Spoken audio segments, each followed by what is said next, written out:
Chapter 9. Brian found it was a long way from sparks to fire. Clearly there had to be something for the sparks to ignite, some kind of tinder or kindling. But what? He brought some dried grass in, tapped sparks into it, and watched them die.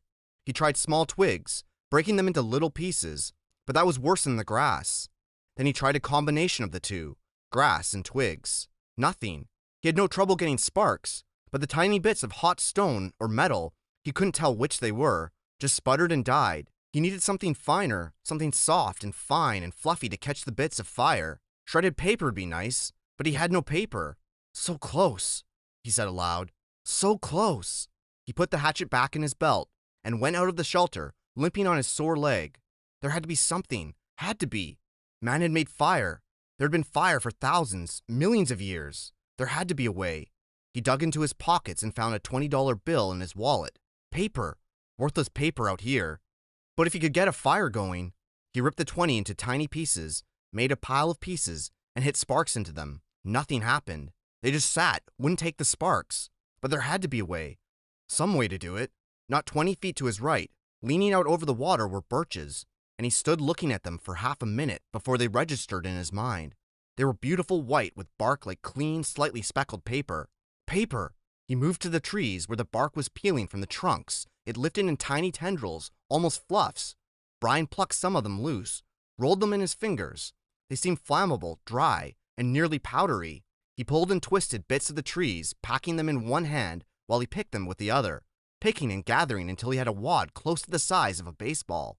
Then he went back into his shelter and arranged the ball of birch bark peelings at the base of the black rock. As an afterthought, he threw in the remains of the $20 bill. He struck and a stream of sparks fell into the bark and quickly died. But this time one spark fell on one small hair of the dry bark, almost a thread of bark, and seemed to glow a bit brighter before it died. The material had to be finer. There had to be a soft and incredibly fine nest for the sparks. I must make a home for the sparks, he thought. A perfect home, or they won't stay. They won't make fire. He started ripping the bark, using his fingernails at first, and when that didn't work, he used the sharp edge of the hatchet, cutting the bark in thin slivers, hairs so fine they were almost not there.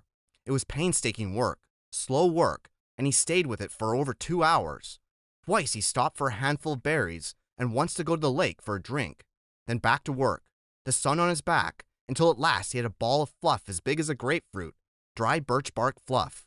He positioned his spark nest at the base of the rock, used his thumb to make a small depression in the middle, and slammed the back of the hatchet down across the black rock. A cloud of sparks rained down, most of them missing the nest, but some, perhaps 30 or so, hit the depression, and of those 6 or 7 found fuel and grew, smoldered and caused the bark to take on the red glow. Then they went out. Close. He was close. He repositioned the nest, made a new and smaller dent with his thumb, and struck again. More sparks, a slight glow, then nothing. It was me. I'm doing something wrong. I don't know this. A cave dweller would have a fire by now. A Cro-Magnon man would have a fire by now. But I don't know this. I don't know how to make a fire. Maybe not enough sparks. He settled the nest in place once more and hit the rock with a series of blows as fast as he could. The sparks flowed like a golden waterfall. At first they seemed to take. There were several, many sparks that found life, and took briefly, but they all died, starved. He leaned back. They're like me. They're starving. It wasn't quantity. There were plenty of sparks, but they needed more. I'd kill for a book of matches. Just one book. Just one match. I'd kill. What makes fire? He thought back to school, to all those science classes. Had he ever learned what made a fire? Did a teacher ever stand up and say, "This is what makes a fire"? He shook his head, tried to focus his thoughts. What did it take? You have to have fuel. And he had that. The bark was fuel. Oxygen. There had to be air. He needed to add air. He had to fan on it, blow on it. He made the nest ready again, held the hatchet backward, and struck 4 quick blows. Sparks came down, and he leaned forward as fast as he could and blew. Too hard. There was a bright, almost intense glow, then it was gone. He had blown it out. Another set of strikes, more sparks.